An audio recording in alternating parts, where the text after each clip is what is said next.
Hello, welcome to Media Dialogues. On the show today, we are talking about the urgent need to protect people from online scammers by creating awareness about digital fraud.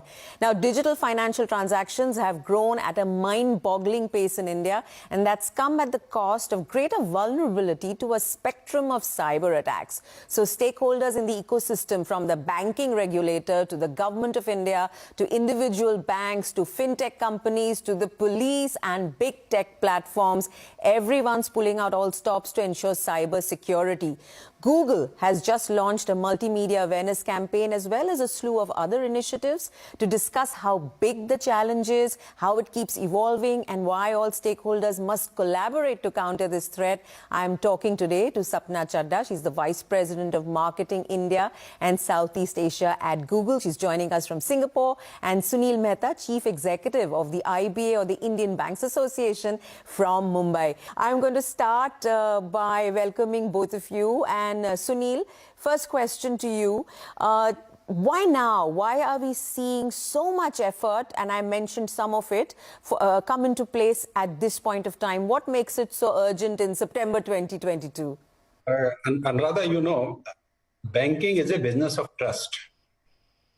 And banking system has adopted technology in the last decade in a very faster pace. And as you rightly said in the opening remarks, that now the customer convenience is available for operation from their home for banking accounts, and the digital spread is going at a phenomenal speed.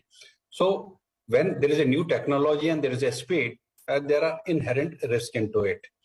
Bankers are very much concerned for maintaining the integrity of the systems, because consumer confidence and trust is to be maintained. And thanks to our government and the regulator, that they have not allowed any bank to fail in past. And whenever there was some crisis, maybe on the asset quality side or other side, they found one big brother to help the smaller bank and take over that bank, so that the consumer interest is protected and depositors' interest is protected. And we have seen recent past that some of the banks were helped out by the banking system as well as by the government and the regulator, so that consumer trust in the banking system is protected.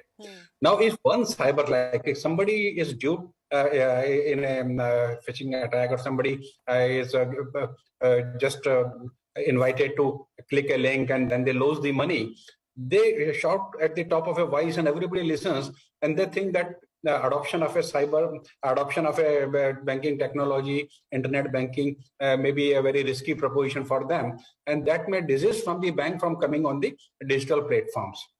Digital platforms are not only offering the conveniences, it is facilitating the financial inclusion. And now I think we can be proud that we are the largest UPI transaction performing country in the world. Yes.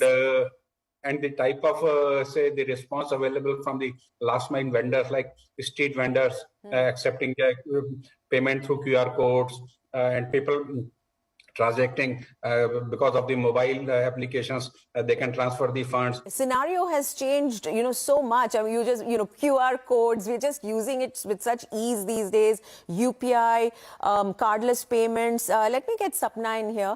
Sapna, Google has launched these initiatives. The campaign, we've seen this Do Kadam Aage, Rakhe Do Kadam Aage campaign that you've launched. And I find two things interesting. So I'm going to break this question up. The first part of the question is, I can see this attempt to be collaborative and that different stakeholders coming together to communicate a similar message. Why the need for collaboration? Then I'll get to the second part. First of all, thank you for, I think, having this important discussion. As partners in India's breakout digital trajectory, we believe it's critical that the opportunity of connectivity does not come at the price of online safety. And we don't look at this just as a checkbox. It's the foundation of which we have built our platforms and our products. And Mr. Mehta said trust is so critical. And if you talk to anybody in the ecosystem, the banks, brands, platforms, everyone understands that ultimately we can't have connectivity come at the price of online safety. And we need to build trust in the ecosystem, which means everyone works together. And I think why collaboration? Ultimately, none of us can do this alone. And I think as I've spoken to many of our partners that have come behind this campaign, it's more than a campaign. It's actually it needs to be always on. It needs to be a way Yes. that we work together and that we actually all join hands, because there's harms and there's threats that exist that, you know, are taking the world by storm, and are taking small towns, rural areas, small businesses are being taken, you know, advantage of, and ultimately we won't be able to do this if we don't work together. So for us, collaboration was just born out of the idea that none of us can do this alone. Why did you narrow down on phishing? Because there are so many different things that are, you know, in which people can be targeted. Why phishing? Is that because it's the most common? I wouldn't say that. Actually, our campaign covers a number of things. Phishing is one of the areas which we've gone deep into, but our messages are really around making sure that people aren't falling prey to suspicious links, that they're also making sure that they're looking at what links that they're clicking on, right? Do you know who you're having this relationship with, right? So I wouldn't say it just touches phishing. We also have realized that we need to do our part on education, whether it's with children. So part of our campaign is focused on underrepresented groups, those that are most at risk, and educating them. We've also realized, working with developers, this is on the startup community, and developers are also grappling with how to keep their citizens and their customers safe as well. So how we can strengthen the ecosystem on cybersecurity on the whole. So phishing is definitely something that we have seen, you know, and is an area which we need to drive more awareness of. That's what drove, you know, some of our messaging around that. But I would say it's not going to be focused on just one thing. Sunil, let me get you in here. Give me a sense of who are the most vulnerable, because, you know, Sapna alluded to the fact that there are some sections of our online population who are perhaps more vulnerable than others. Who would you say, from the bank's perspective, are more vulnerable? I will say it's all sections of society, because sometimes the vulnerability is not driven just by awareness, it's driven by greed also. Yes. You get a lottery offer the way the Google Do Kadam Aage campaign. So people become so greedy that they think overnight they will get their money multiplied, or they will buy something very cheap the way the Mango ad with the Google has created. So all type of customers are vulnerable. I won't say it's the last mile who is only getting impacted. Basically, those who are well aware, those who are educated, sometimes they fall into trap because of the positive or the negative incentives built into the messages. They will say that Really tonight your electricity will be disconnected if you do not go to this link and pay your bill. And people are not aware whether the bill has been paid somebody in the family. So they may go to the link and give the data, and later they realize that it was a phishing attack and they have taken away the entire data and their money is gone from their accounts. Right. So these vulnerabilities are in each section of the society. So it's not just senior citizens or young, you know, millennials, people who transact very frequently, or people with less, you know, on the lower end of the digital literacy spectrum. So there is no cohort like that that's particularly on the radar of these scammers.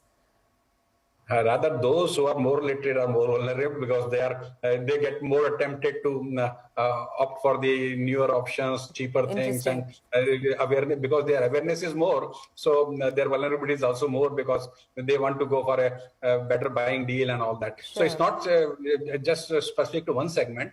And like last mile, they have got. They're also vulnerable, but sometimes the balances are also very low in their accounts, which do not tempt much of these scammers to approach those accounts. So what they do is they try to find out people, those who have balances in their account and are say vulnerable to these ideas, by accepting the offers of so many mangoes at a low price, or maybe a lottery, or maybe a threat of a power cut, or threat of so they get more duped. Right. Sapna, you know, I did read that you all have also at Google made certain grants available to some NGOs working with senior citizens, with women. Do you agree with Sunil that it's not any one particular cohort, and yet some people may need a little bit more, you know, sort of understanding or training in digital safety? Yeah, no, I absolutely agree. And we were actually talking about this, that at our launch, where we were discussing how even people like us, you and I, perhaps we have,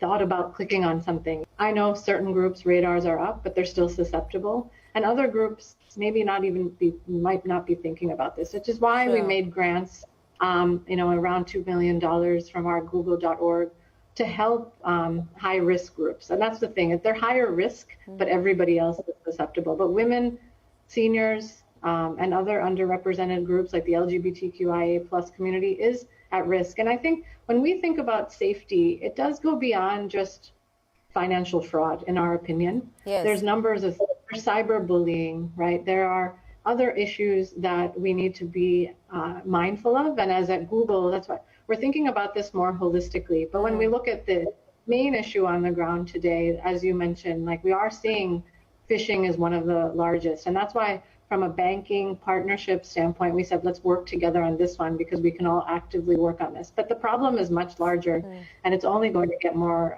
complex as time goes on. Sunil, do you think law enforcement is keeping pace with these complaints when they do come up? So one thing I must say, and I must compliment the government, that they have really created a lot of enablers for it. One thing is, now there is a 24-hour SOC switching being operated by the banking system to prevent the phishing attacks on the system. Then there is the government has already come out with a certain is basically all the financial institutions are mandated that if there is any cyber attack, the message should be passed on to the certain so that it is analyzed, the origins can be tracked, and the culprits can be booked. Then banking system has also gone for a two-factor authentication to prevent fraud, at least simply by going to the internet. You're not able to use your password. You need a mobile confirmation also. And then encryption, like 256-bit encryption has also been done by the banking system to protect.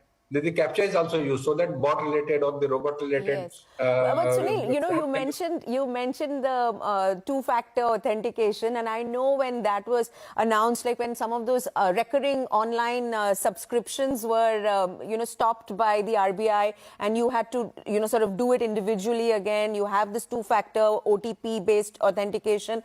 Give me, I know there were several people who said, oh, this is coming in the way of our convenience. Oh, this is slowing things down. Because we are also getting used to the conveniences that technology offers. Do you think that we are, sort of a little guilty of wanting things to be very, very easy and therefore opening ourselves up and making ourselves susceptible to attacks?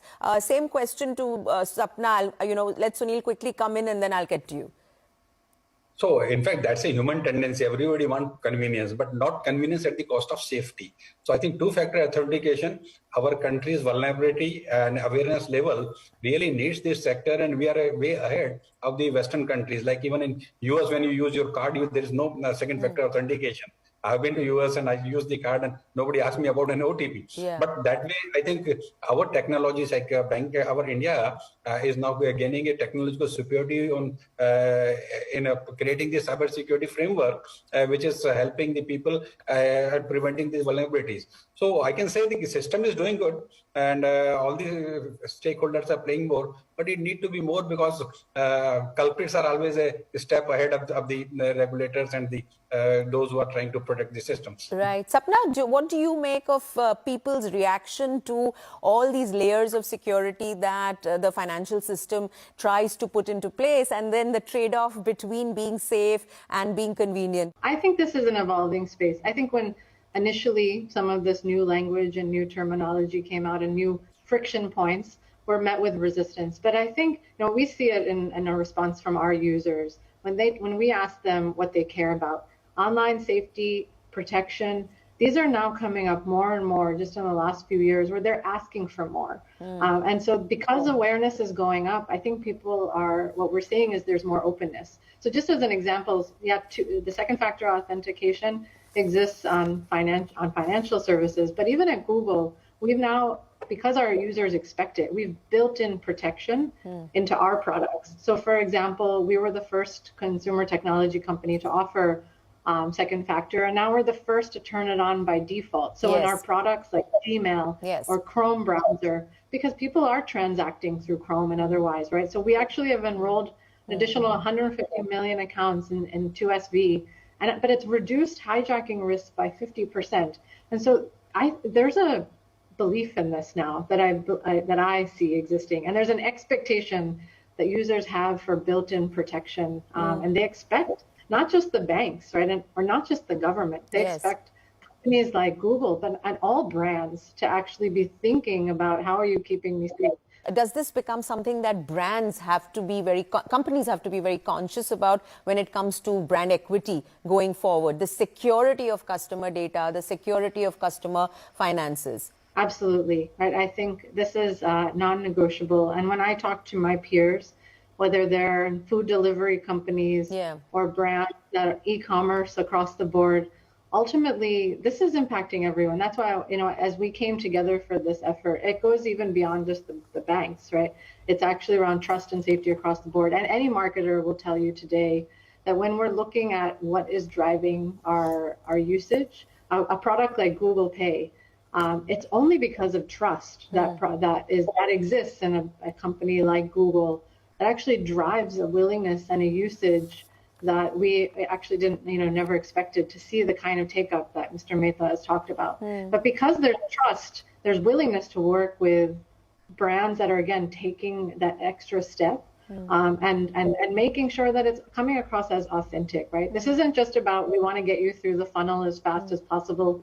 Please make a transaction. Actually, you'll see in many places, there's alerts that we're giving, and a lot of brands are giving. Are you making too large of a transaction? Are you sure you want to do this? And never share your details, right? Because sometimes in two-way, you don't realize, am I sending money or am I receiving money? It's really easy to do the opposite of what you were saying. So how do we make sure that we are putting that trust in place? So I think it's an imperative more than it's ever existed in the past. Okay, hold on to that thought. We'll take a quick commercial break, but we'll be back very soon. And we're going to keep talking about how the threats that are coming in are changing and how the communication to deal with those threats has to keep evolving as they come in. Stay with us.